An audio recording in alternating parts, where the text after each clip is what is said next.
따라해 보시겠습니다. 예수님의 자기소개서, 그런 제목으로 말씀을 증거하도록 하겠습니다. 요즘 젊은이들의 최대 사회 문제는 일자리 문제입니다. 취업 문제입니다. 저도 열린광성교회를 개척하게 하시기 이전에 수십 통의 이력서와 자기소개서를 써 보았습니다. 줄여서 이제 자소서라고 그러더라고요. 요새 자소서 다 아시죠? 자소서. 이 자소서를 쓰는 일이 여간 어려운 것이 아닙니다. 그래서 최근에 신조어가 등장했는데 자소서 포비아라는 낱말까지 등장했습니다. 포비아는 이제 공포라는 뜻이잖아요. 두려워하는 거. 흔히 N포 세대로 정의되는 대학을 졸업한 20대 중후반의 청년들이 하도 이력서를 많이 쓰고도, 자소서를 많이 쓰고도 취업이 잘 안 되니까 이 자소서 작성에 엄청난 두려움과 부담감을 느끼는 심리적인 현상을 일컬어서 이 자소서 포비아라고 합니다. 사랑하는 여러분, 취업이 잘 되든 되지 않던 간에 자기를 정확하게 파악하고 자기 정체성을 이해하는 일의 중요성은 앞으로 무슨 일을 하든지 아무리 강조해도 지나침이 없을 것입니다. 왜냐하면 고대의 철학자인 소크라테스는 너 자신을 알라, know yourself, 너 자신을 알라라는 유명한 말을 남겼기 때문입니다. 이제 저는 오늘을 포함하여 7번에 걸쳐서 예수님의 자기소개서, 예수님의 자소서 시리즈 설교를 시작하고자 합니다. 왜냐하면 칼빈이 기독교 강의에서 이야기한 것처럼 하나님을 아는 지식과 사람을 아는 지식은 서로 연결되어 있는데, 한번 따라해 보실래요? 사람을 아는 지식과 하나님을 아는 지식은 서로 연결되어 있는데 순서상 하나님을 아는 지식이 먼저입니다. 우리 장로교의 창시자인 존 칼빈이 기독교 강요에서 서두에 했던 말입니다. 중요한 말이고 유명한 말인데, 하나님을 아는 지식과 사람을 아는 지식은 서로 연결되어 있는데 순서상 하나님을 아는 지식에서 우리가 자라갈 때 나 자신도 제대로 자기 정체성을 이해할 수가 있다라고 했을 뿐만 아니라, 과연 예수님을 제대로 아는가의 문제는 우리 그리스도교 신앙의 가장 핵심부요, 중심부에 속하기 때문입니다. 예수님을 바로 알고 바로 믿는 것은 우리의 생활과 우리의 윤리를 논하기 이전에 더욱 우선되는 문제이기 때문입니다. 바라기는 어린아이나 어른이나 할 것 없이 우리 믿음의 대상이요, 우리 신앙의 대상이신 예수님을 바로 알므로 말미암아 신앙생활의 첫 단추를 바로 끼우심으로 삶의 모든 영역이 바르게 정렬될 수 있기를 주님의 이름으로 간절히 축원합니다. 오늘 본문은요, 그 유명한 오병이어 기적을 배경으로 하고 있습니다. 오병이어, 떡병자, 5개의 떡과 이어 2마리의 물고기로 남자만 5,000명이나 되는 어마어마한 인원을 먹이신 기적 중의 기적이죠. 그래서 마태복음, 마가복음, 누가복음, 요한복음, 이 4복음서에 다 나오는 기적 사건이 어떤 사건이에요? 네, 여러분 잘 아시네요. 우리 성경을 한두 번만 읽어봐도, 교회를 1, 2년만 다녀봐도 이 오병이어 사건은 설교도 많이 들어보셨을 줄로 압니다.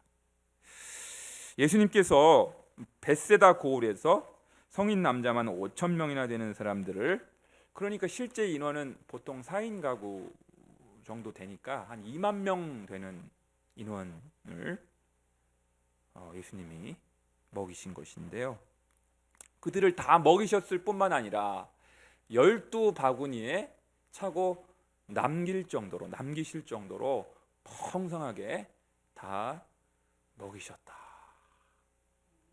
먹이셨다. 이 놀라운 이 기적. 네. 여러분 안 놀라시는 것 같아? 아니, 성경이니까 당연히 다 그런 기적들 많이 나오려니 그러시는 것 같아. 이 당시 유대인들은요, 로마의 지배를 받아 정치적으로는 자유를 빼앗기고 있었고요, 경제적으로는 많은 수탈을 당하고 있었기 때문에 절대 빈곤층들이 상당수 있었습니다. 먹고 사는 문제가 너무도 절박한 상황이었습니다. 많은 이들이 경제적인 굶주림, 배고픔, 목마름 속에서 허덕이고 있었기 때문에 예수님께서 오병이어로 성인 남성만 5천 명을 먹이신 사건은 참으로 경천동지할 그런 대사건입니다. 신문에 일면 헤드라인에 대문짝만하게 기록될 놀라운 사건이요, 기적입니다. 사랑하는 여러분, 그러나 요한복음은요, 다른 공고한 복음서와는 달리 기적이라는 낱말이나 이적이라는 낱말을 쓰지 않고요, 오늘 요한복음 6장 14절과 30절에 보시면 표적이라는 낱말을 써요. 오늘 본문에는 안 나오고 요한복음 앞선 본문에 제가 말씀을 드린 게 표적. 이 표적이라는 표현을 쓰고 있습니다. 의도적으로. 그것은 예수님의 기적 사건이 기적 그 자체로 목적이 있는 것이 아니라 기적만 보고 눈이 휘둥그레지거나 놀라거나 그렇게 쓴 것이 아니고 기적 너머에 있는, 기적을 통하여 더 궁극적으로 우리에게 가르치시고자 하는 바가 있다는 거예요. 그것은 바로 예수님이 누구신가, 예수님이 이 땅에 왜 오셨는가, 이 사실을 분명하게 깨닫게 하시고자 함이 표적의 목적입니다. 그래서 오늘 말씀을 시작으로 앞으로 펼쳐질 7번의 예수님의 자소서 시리즈를 통하여 예수님이 누구신지를 바로 깨닫고 동시에 예수님을 믿는 동기와 태도를 올바로 점검할 수 있는 복된 시간이 될 수 있기를 주님의 이름으로 다시 한번 간절히 축원합니다. 첫 번째로요, 따라해 보시겠습니다. 예수님은 생명의 떡이십니다. 여러분, 이 35절 말씀 함께 읽겠습니다. 35절 말씀 시작. 화면에도 나옵니다. 시작. 예수께서 이르시되 나는 생명의 떡이니 내게 오는 자는 결코 줄이지 아니할 터이요 나를 믿는 자는 영원히 목마르지 아니하리라. 아멘. 여러분, 예수님은 자기 자신을 뭐라고 소개하고 계십니까? 예, 정답입니다. 생명의 떡. 생명의 떡이다.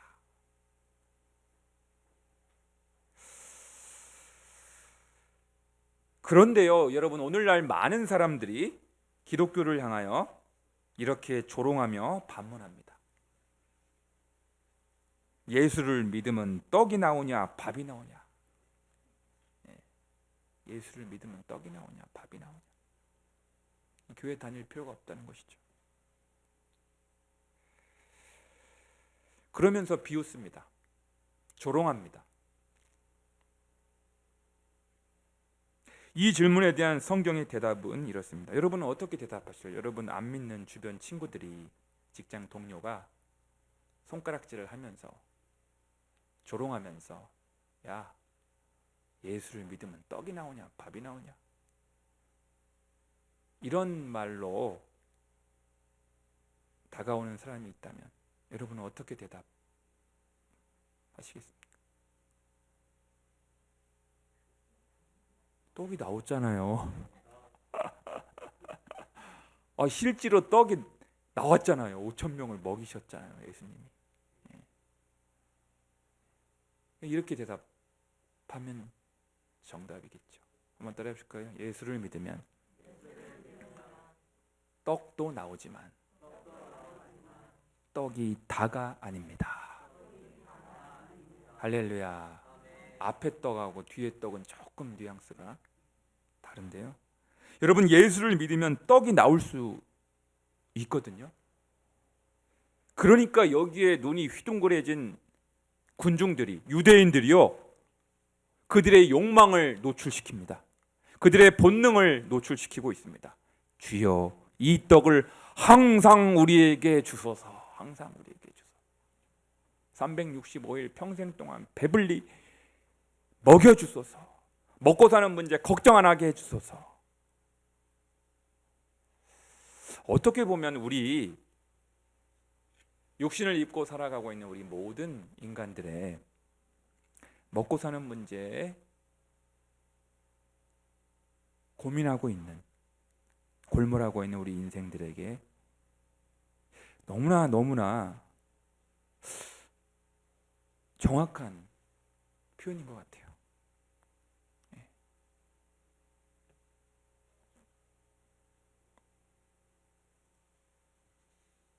그럼에도 불구하고 예수님은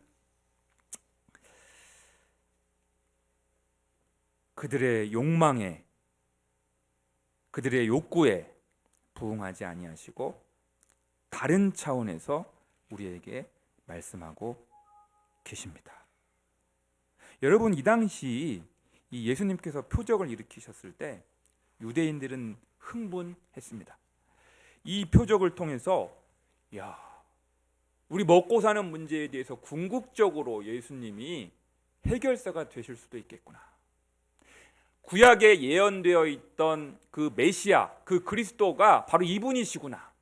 이분을 왕으로 모시고 임금으로 모시면, 그래서 로마의 그 권력자를 물리치고 이 사람을 왕으로 앉혀놓으면 우리는 먹고 사는 문제에 있어서 평생 동안 아무런 걱정하지도 않게 되겠구나 하면서 막 기대감에 막 부풀어 있었습니다. 예수님을 당장 끌어와가지고 이 사람을 임금으로 강제로 앉혀놓으려고 그렇게까지 시도했다니까요. 그런데 예수님은 군중들의 욕망에, 대중들의 그 욕망에 부응하지 아니하시고 전혀 다른 차원의 깊은 영적인 말씀을 우리에게 주고 계십니다. 그렇습니다. 인간이 만일 동물이나 짐승처럼 육신으로만 이루어졌다고 한다면 사람들이 좋아하는 떡, 빵, 밥, 돈으로만 충분했을지도 모릅니다. 그러나 예수님은 자신을 여기서 생명의 떡이라고 소개하고 계시는데요, 여기서 생명이란 육신적인 생명을 지칭하는 것이 아닙니다. 예수님은 육신적인 배고픔, 육체적인 목마름, 몸의 굶주림을 해소하기 위하여 이 땅에 오신 분이 아니라는 것입니다. 그것이 궁극적인 목적이 아니라는 것입니다. 그게 다가 아니라는 것입니다. 왜냐하면 오직 인간만이 하나님의 형상대로 지음을 받았기에, 하나님은 오직 인간에게만 영원성, 제가 전도서 금요일마다 강의하면서 히브리어 올람, 이것은 영원성이라고 번역해야 한다고 말씀드린 적이 있죠. 인간에게 영원성을 주셨어요. 영원을 사모하는 마음을 부여해 주셨으므로 그렇게 지음을 받은 인간은 오직 영원하신 하나님과, 인간 안에 내재되어 있는 그 영원성은요, 영원하신 하나님과 접촉되었을 때, 영원하신 하나님과의 만남이 성사되었을 때, 하나님과의 조우가 이루어졌을 때 비로소 인간은 참된 만족과 기쁨과 평안을 누릴 수가 있는 것입니다. 할렐루야. 그래서요, 어떤 주석가는요, 하나님을 알지 못하고 하나님과의 접촉하지 못한 채 살아가는 그 인간의 영적인 어두운 결핍의 실상을 이렇게 묘사하고 있습니다. 제가 그대로 인용해 보겠습니다. 예수님이 없는 사람들은 세상적으로 많은 것들을 소유하고 누릴지라도 참된 만족을 알지 못한 채 결국에는 허무와 절망, 불행과 좌절, 불안과 두려움에 쌓여 살아가게 마련이다. 그러니까 예수님은 바로 이 궁극적인 이러한 문제를 해결해 주시기 위하여 이 땅에 오셨고, 자기 자신을 생명의 떡으로 우리에게 소개해 주신 것입니다. 두 번째로요, 따라해 보실까요? 예수님은 하늘로부터 보냄 받은 자입니다. 38, 39절을 함께 읽겠습니다. 38, 39절 화면에도 나옵니다. 요한일서가 아니고 요한복음이죠. 화면에는 요일로 되어 있는데 38절 함께 읽겠습니다. 시작. 내가 하늘에서 내려온 것은 내 뜻을 행하려 함이 아니요 나를 보내신 이의 뜻을 행하려 함이니라. 나를 보내신 이의 뜻은 내게 주신 자 중에 내가 하나도 잃어버리지 아니하고 마지막 날에 다시 살리는 이것이니라. 아멘. 거기 38절 아까 화면 보시면요, 예수님은 자기 자신을 어떻게 인식하고 계셨냐면, 예수님의 자의식을 말해요. 예수님은 자기 자신을 어떻게 이해하고 계셨냐면, 나를 보내신 이, 그러니까 나는 성부 하나님께로부터 보냄 받은 자다. 나는 보냄 받은 자다. 아포스톨로스, 보냄 받은 자다. 하늘에서 내려왔다. 39절에도 나를 보내신 이, 이렇게 표현하고 있는 것으로 볼 때, 그러니까 여러분, 예수님이 이 땅에 왜 오신 거예요? 자기 스스로 독단적으로 결정해서 내가 이 땅으로 내려가야 되겠다 하고 오신 거예요? 누구의 명령을 받아 이 땅에 오신 거예요? 정확히 말씀을 드리면 성부 하나님의 명을 받들어 그분의 명령을 받고 이 땅에 보냄을 받은 자다. 원래 예수님은요, 하나님의 품 안에 거하시던 독생하신 하나님이셨지만 그럴 이유가 없는 분이심에도 불구하고 하늘의 영광을 다 버리시고 성부 하나님의 명령을 받고 순종하시어 이 땅에 내려오신 것입니다. 내려오신 것입니다. 보냄 받은 자입니다. 사명을 받고 내려오셨습니다. 그러기에 예수님은 이 땅에 계실 때요, 늘 안테나가, 이 영적인 안테나가 성부 하나님의 뜻에 가 있었습니다. 영적인 촉수가 늘 성부 하나님의 뜻을 먼저 구하는 데 있었습니다. 마치 다른 나라의 대사로 파견된 사람이 늘 어디에 그 촉수가 가 있어요? 안테나가 가 있냐면 본국 정부의 명령에 늘 촉수가 가 있는 거예요. 본국 정부에서 너 한국으로 들어와라 그러면 어떻게 돼요? 다른 나라 대사는 찍소리 못하고 들어와야 돼. 너 아프리카 탄자니아 한국 대사로 거기서 머물러 있으라.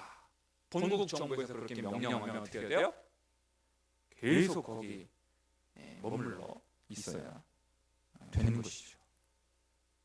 그게 대사의 정체성. 예수님도 자기의 원대로, 자기 뜻대로, 자기 생각대로 행동하지 아니하시고 늘 아버지의 뜻을 먼저 구하시면서 나의 원대로 마시옵고 아버지의 원대로 하옵소서라고 하는 기도를 드리셨던 것입니다. 이것은 우리에게 놀라운 시사점을 던져줍니다. 여러분과 저도 이 땅에 태어난 분명한 이유가 있다는 것입니다. 보다 정확히 표현하자면 하나님께서 여러분과 저를 이 땅에 파견하신 분명한 목적이 있기 때문에 우리는 지금도 생명을 유지하고 살아가고 있는 것입니다. 그래서 요한복음에 보면요, 세례 요한을 어떻게 소개하고 있냐면 하나님께로부터 보냄을 받은 자가 있으니 곧 세례 요한이라. 이 하나님의 사람들의 정체성은요, 예수를 믿는 사람들의 정체성은 그런 정체성을 갖게 되는 겁니다. 예수님과 똑같습니다.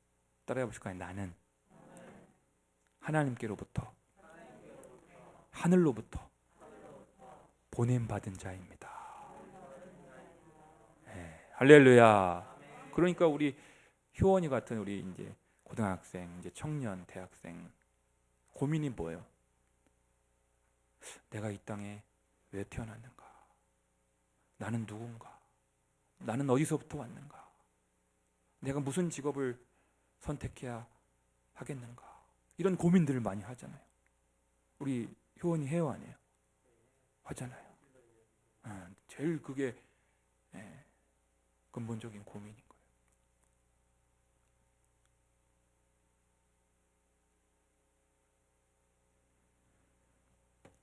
조금 부정적인 비유지만 여러분 중요하니까 한 번 더 제가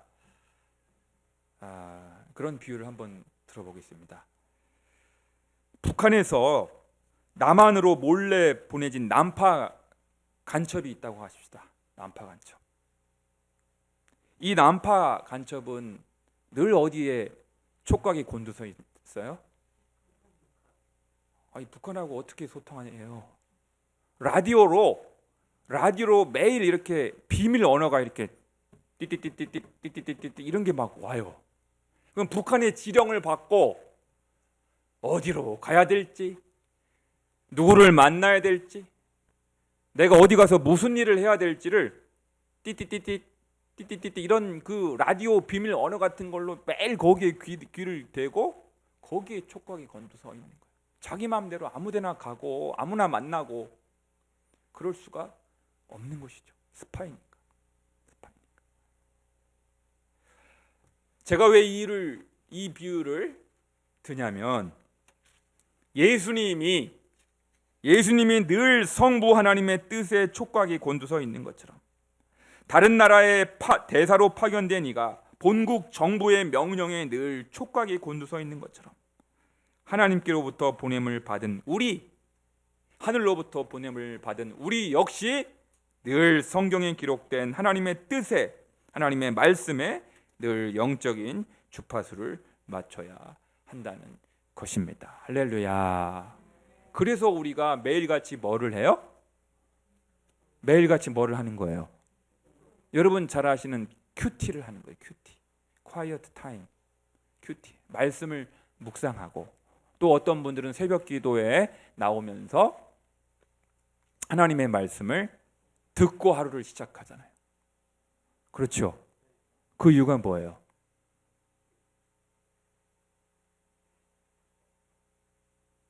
그 이유가 뭐예요? 나는 하나님 나라의 스파이입니다.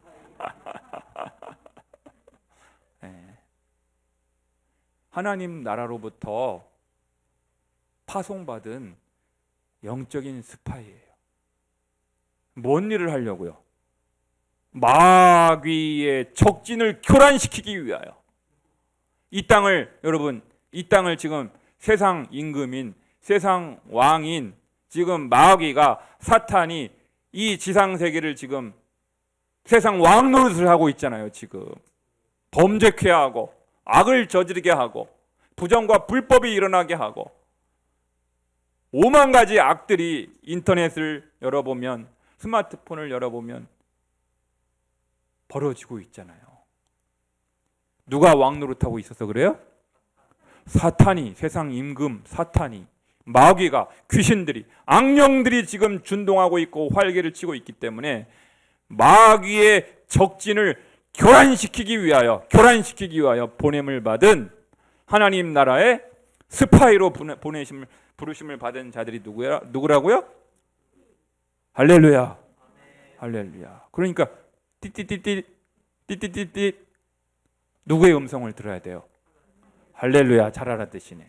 하나님의 음성을 듣고 성경 말씀을 들어야 영적인 하나님 나라의 스파이로서의 활동을, 건전한 활동을, 사람의 생명을 살리고 복음을 증거하고 마귀에게 붙잡혀 있는 영혼들을 구원시키고 질병에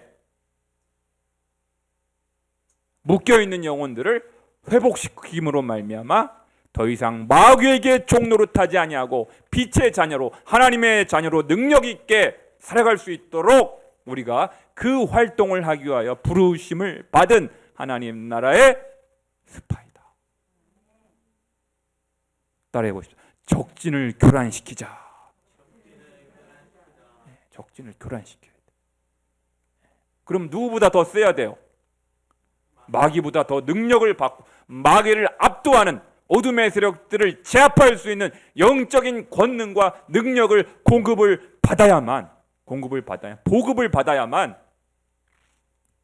우리가 마귀를 압도하고 악령을 제압할 수 있는, 아까 우리 권사님 기도처럼 권세 있는 능력을 행사할 수가 있는 거예요. 그래서 우리가 성경 보는 거예요, 여러분. 성경 보는 거예요. 그래서 우리가 기도하는 거고, 요즘 우리가 특세하고 있는 것입니다. 목사님 또 특세 나오라는 얘기구나. 그래요, 여러분. 우리가 성경을 읽는 이유, 아침마다 새벽마다 기도하는 이유는 내 뜻대로, 내 감정대로, 내 기분대로, 내 취향대로 치우치지 않기 위함입니다. 네, 정말 그렇습니다. 세 번째로 따라해 보실까요? 예수님은 영생의 수여자이십니다. 39, 40절 말씀. 39, 40절 말씀. 시작. 나를 보내신 이의 뜻은 내게 주신 자 중에 내가 하나도 잃어버리지 아니하고 마지막 날에 다시 살리는 이것이니라. 내 아버지의 뜻은 아들을 보고 믿는 자마다 영생을 얻는 이것이니 마지막 날에 내가 이를 다시 살리리라 하시니라. 아멘. 거기 보니까 마지막 날에 내가 다시 살리리라, 이 말씀이 두 번이나 나옵니다. 여러분, 인간이 가장 두려워하는 것이 무엇이죠? 죽음입니다. 인류 역사상 어떤 왕후 장상도 죽음을 이기지 못하고 죽음의 권세 앞에 추풍 낙엽처럼 속절없이 무너졌습니다. 그래서 사람들이 제일 무서워하는 협박이 뭐예요? 너 죽을래. 사람이 제일 무서워하는 게 죽는다는 걸 아니까 조폭들이 너 죽을래. 히브리서 2장 15절은 죽음의 권세 앞에 종노릇하는 인간의 비참한 실상을 이렇게 묘사합니다. 또 죽기를 무서워함으로 한평생 매여 종노릇하는 모든 자들을 놓아주려 하심이니. 죽기를 두려워하는 자, 죽음 앞에 공포로 벌벌 떨어는 사람들을 자유케 하시기 위하여 예수님이 이 땅에 오셨고, 아무런 죄도 없으심에도 불구하고 십자가 죽음의 현장에 실제로 매달리셔서 실제로 죽어 보신 것입니다. 야, 봐봐, 열린광성교회 교인들이여, 저 봐봐, 내가 한번 죽어볼게. 실제로 내가 한번 죽어봤거든. 그런데 죽음이 별거 아니더라고. 죽음을 경험해 보신 거예요. 죽음을 맛보신 거예요. 내가 죽어보니까 죽음이 별거 아니더라고 하시면서 그냥 벌떡 3일 만에 일어나셨잖아요. 무덤 문을 박차고 부활하셨잖아요. 자, 봐봐, 죽음이 별거 아니지. 그러니까 죽음을 두려워하지 말고 정금보다 더 귀한 믿음을 헌신짝 버리듯 하지 말기 바란다. 죽음의 위협 때문에, 고난의 위협 때문에 믿음을 버리면 안 된다. 믿음을 타협하면 안 된다.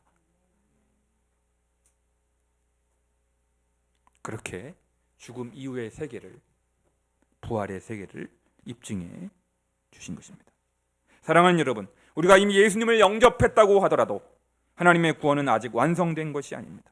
하나님 나라가 최종적으로 도래한 것이 아닙니다. 마지막 퍼즐이 아직 끼워지지 않았기 때문입니다.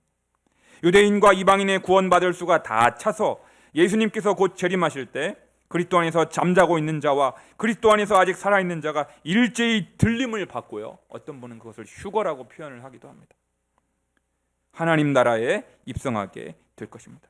그래야 최종적으로 구원이 완성되는 것이고요, 하나님 나라가 비로소 완성이 되는 것입니다. 사랑하는 열린광성의 식구 여러분, 예수님께서 지금 약속하신 영생과 부활을 단지 죽음 이후의 미래적 사건으로만 알면 안 된다고 제가 최근에 누차 말씀을 드렸습니다. 요한복음에서 말하는 영생이란 단지 죽음 이후의 천국, 죽고 나서 들어가는 천당만이 아니라고 분명히 말씀을 드렸습니다. 요한복음 17장 3절을 제가 다시 한번 읽어드리겠습니다. 잘 들으세요. 영생의 실체가 무엇인가?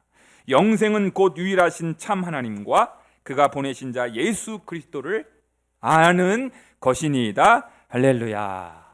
그러니까 영생을 이 땅에서 맛볼 수 있는 방법, 영생을 이 땅에서 누릴 수 있는 방법은 영생을 누리며 주 안에 살리라. 오늘도 내일도 주 함께 살리라. 주 안에 감추인 새 생명 얻으니 이전에 줬던 것 이제는 값없다.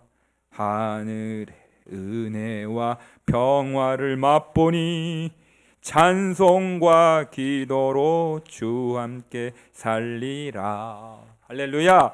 그러니까 미래에 주어질 영생, 미래에 필연적으로 보장되고야 말 그 부활을, 영생을 선취적으로 미리 앞당겨 맛볼 수 있도록, 누릴 수 있도록 이 땅에 예수님이 오신 것입니다.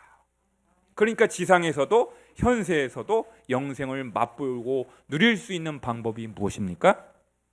바로 예수 그리스도를 인격적으로 알아가는 거예요. 주님을 인격적으로 사귀는 거예요. 주님을 만나는 것이에요. 주님과 말씀과 성령 안에서 매일 주님과 더불어 교제하는 것이죠. 교제하는 것이죠. 사랑하는 열린광성 식구 여러분, 우리의 삶은 육신의 배가 부르다고 다가 아닙니다. 좋은 집에서 살고 값비싼 옷을 입고 다닌다고 해서 다가 아닙니다. 예수님은 인간 안에 있는 깊은 영적인 목마름, 깊은 영적인 배고픔, 깊은 영적인 굶주림을 해결해 주시기 위하여 이 땅에 오셨습니다. 세상의 물질, 명예, 권력, 인기, 쾌락으로도 채울 수 없는 그 영적인 공간을 예수님으로 채우시고 예수님의 말씀으로 채우시게 될 때 우리는 다시 목마르지 않게 될 것입니다. 영원히 목마르지 않는 샘물이신 예수님을 흡족하게 마실 수 있기를 바랍니다. 영원히 배고프지 않는 생명의 떡이신 예수님을 먹을 수 있기를 바랍니다. 그리할 때 예수님을 믿고 하나님의 자녀가 된 사건이 인생의 가장 영광스러운 사건임을 고백하시게 될 것입니다. 코로나가 이제 곧 지나가면 다시금 주일마다 재개될 성찬식을 통하여 예수님의 살과 피를 먹고 마심으로 말미암아 영생의 떡과 영생의 음료를 풍성하게 공급받으심으로 말미암아 이 믿음의 여정을, 저 천성으로 향하여 나아가는 믿음의 여정을 승리하실 수 있는 여러분과 제가 될 수 있기를 주님의 이름으로 간절히 축원합니다. 기도하겠습니다.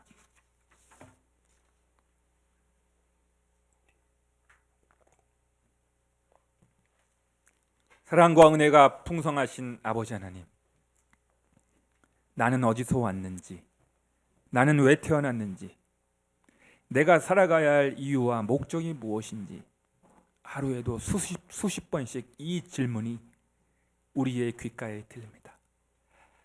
하나님, 오늘 성경을 통해서 우리는 아무 목적 없이 의미 없이 던져진 존재가 아니라, 우연히 태어난 존재가 아니라 하나님께서 뚜렷한 목적을 갖고 사명을 갖고 이 땅에 우리를 파견하신 하나님께로부터 보내심을 받은 자라고 알려주셔서 감사드립니다. 이 땅에 머물러 있는 동안 하나님과 늘 영적으로 소통하게 하시고 우리의 영적인 주파수가 늘 하나님과 하나님의 말씀에 맞춰짐으로 말미암아 마귀와의 영적 싸움에 승리할 수 있게 도와주시고 마귀의 적진을 교란시킴으로 말미암아 마귀에 포로되어 있는 영혼들을 빼앗아오고 그들을 구원시키고 회복시키고 하나님께로 되돌릴 수 있는 믿음의 정병들이 다 될 수 있도록 하나님 나라의 스파이로서의 삶을 온전히 살아갈 수 있는 우리 모두가 될 수 있게 도와 주시옵소서. 예수님의 이름으로 기도드리옵나이다. 아멘.